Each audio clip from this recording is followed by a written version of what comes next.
টেরি বাজারে কিছু ট্রেলার্সে ভয়াবহ অগ্নিকাণ্ডের ঘটনা ঘটেছে। দর্শক, আসন্ন ঈদুল ফিতরকে ঘিরে চট্টগ্রামে যে ঈদগাহ ময়দান রয়েছে সেখানে নিরাপত্তা জোরদারে ব্যাপক নিরাপত্তা ব্যবস্থা জোরদার করা হয়েছে।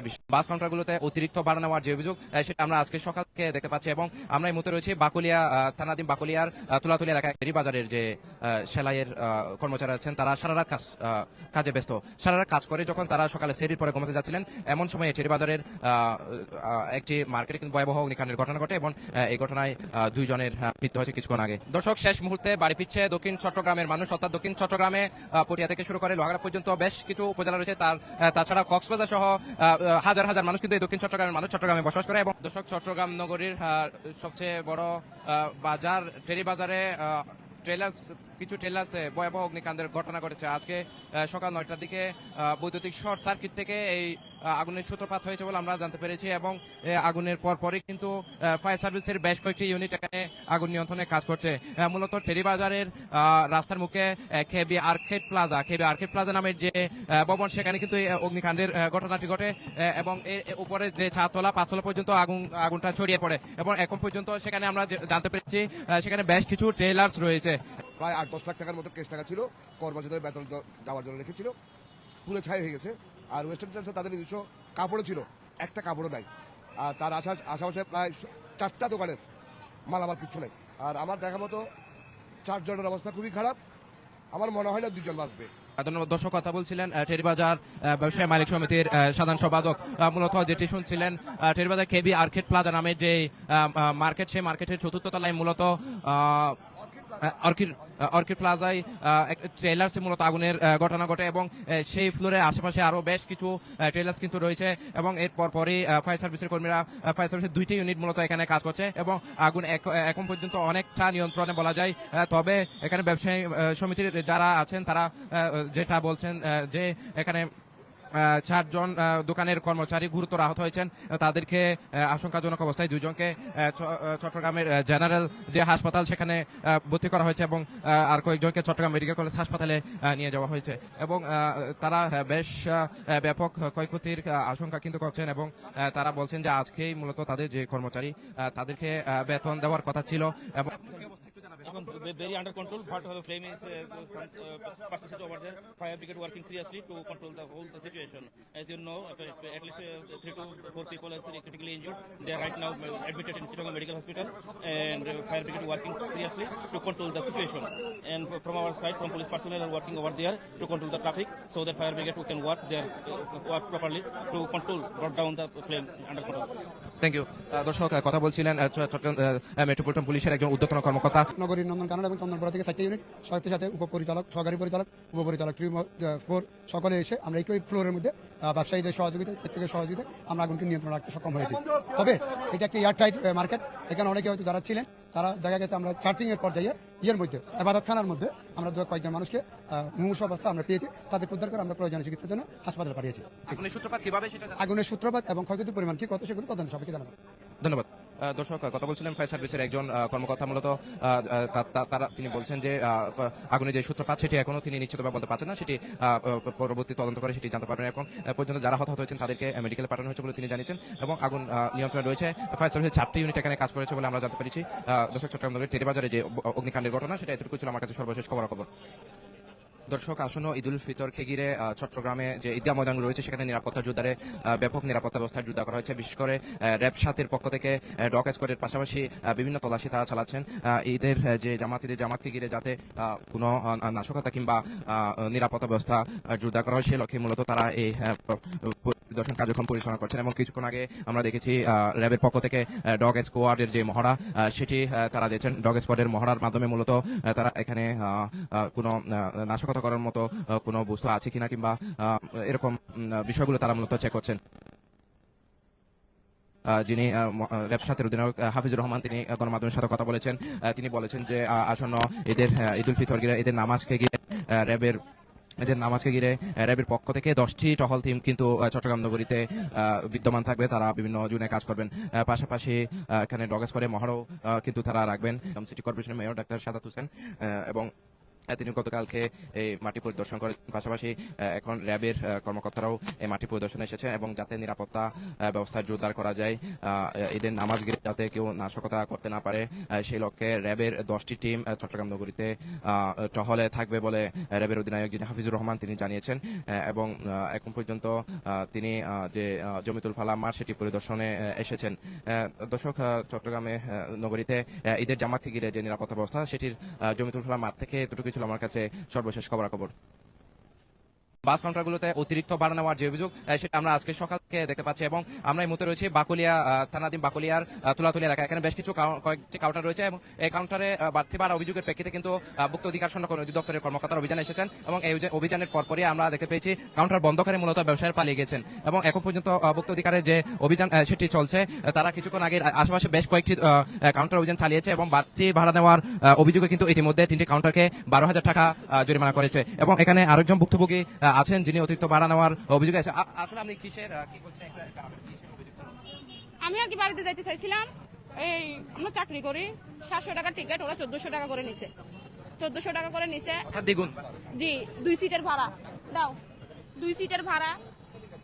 এখন মনে করেন আমরা এখন স্যারদেরকে দেখছি, সেজন্য স্যারদেরকে আমি এই কথাটা জানাইছি যে স্যার দেখেন 700 টাকার ভাড়া 1400 টাকা কিভাবে নেয়। দর্শক শুনছিলেন একজন আসলে 700 টাকার ভাড়া 1400 টাকা নেওয়ার মতো অভিযোগ করছিলেন। এখানে ভুক্ত অধিদপ্তরের কর্মকর্তারাও কিন্তু রয়েছেন, তাদের সাথে একটু কথা বলতে চাই। এবং 300 টাকা ভাড়া 600 টাকা, 700 টাকা ভাড়া 1400 টাকা, আসলে বিষয়গুলো আপনারা কিভাবে দেখেন? আসলে আপনারাও জানেন আমরা বাস সার্ভিস যেন আপনার নিরাপদে যাত্রীরা যেতে পারে বাস সার্ভিসের মাধ্যমে, সেই বিষয়টা নিয়ে আমরা কয়েকদিন ধরে কাজ করছি। তো আজকে আমাদের কাছে কিছু অভিযোগ এসেছে, সেই অভিযোগের প্রেক্ষিতে আজকে রাজাখালী এলাকায় আমরা এখানে অভিযান চালিয়েছি। 3টা প্রতিষ্ঠানকে 12,000 টাকা অর্থদণ্ড করা হয়েছে এবং তাদেরকে সতর্ক করা হয়েছে কঠোরভাবে তারা যেন বাড়তি ভাড়া না নেন আর কি। তো এখানে কয়েকজন অভিযোগকারী অভিযোগ করছেন, আমরা তাদেরকে বলেছি আপনার লিখিত অভিযোগ দেন, যেহেতু আমরা আজকে অলরেডি এখানে ব্যবস্থা নিয়ে নিয়েছি। তাদেরকে বলেছি আপনাদের কাছে যেহেতু আপনার টিকিট আছে, অর্থাৎ আপনারা যে মূল্য বেশি পরিশোধ করেছেন সেটার প্রমাণ আছে, আপনারা আজকে একটা লিখিত অভিযোগ দেন, তাদের বিরুদ্ধে আমরা কঠোর আইনানুগ ব্যবস্থা নিব। দর্শক শুনছিলেন যে এখানে বেশ কয়েকজন যাত্রী কিন্তু টিকিটের জন্য আসছিলেন, তারা চট্টগ্রাম থেকে কুমিল্লায় যাবেন। মূলত এখানে প্রতিদিনে যে ভাড়া সেটি 300 থেকে 350 টাকা এবং সেটি ঈদকে ঘিরে সেটি বাড়িয়ে কিন্তু 600 টাকা পর্যন্ত নেওয়া হচ্ছে এবং এখন এই অভিযোগের প্রেক্ষিতে ভুক্ত অধিদপ্তরের কর্মকর্তারা এখানে অভিযানে এসেছিলেন। তারা কিন্তু কাউন্টার বন্ধ পেয়ে তাদেরকে ফোনে সতর্ক করেছেন যাতে ভবিষ্যতে এই ধরনের বাড়তি ভাড়া না নেওয়া হয়, সেটা সতর্ক করেছেন এবং পরবর্তী কাউন্টার খুলে তারা ব্যবস্থা নেবেন বলে জানিয়েছেন। এবং এখন পর্যন্ত এখানে যে যাত্রীরা রয়েছেন তারা কিন্তু কাউন্টার বন্ধ থাকার কারণে ভোগান্তিতে পড়ছেন এবং তারা কাঙ্ক্ষিত যে টিকিট, যেহেতু আগামী সামনে ঈদকে ঘিরে বাড়ি ফেরা মানুষের যে টিকিট সেটি তারা পাচ্ছে না এবং তাদের বাড়ি ফেরা সেটি অনেকটা অনিশ্চয়তা দেখা দিয়েছে এবং তারা ভোগান্তিতে পড়ছেন এবং ভুক্ত অধিদপ্তর কর্মকর্তারাও যাত্রীদের যে এই যাত্রা সেটি নির্বিঘ্ন হয় সেটি লক্ষ্যে নিয়মিত অভিযান পরিচালনা করছেন। আজকেও 3টি প্রতিষ্ঠানকে ইতিমধ্যে জরিমানা করা হয়েছে এবং একটি প্রতিষ্ঠান কাউন্টার বন্ধ থাকার কারণে তাদেরকে কিন্তু পাওয়া যায়নি। দর্শক, চট্টগ্রাম নগরীর বাকুলিয়ার তুলাতুলি এলাকায় যে বাস কাউন্টার রয়েছে সেখান থেকে এতটুকুই ছিল আমার কাছে সর্বশেষ খবরাখবর।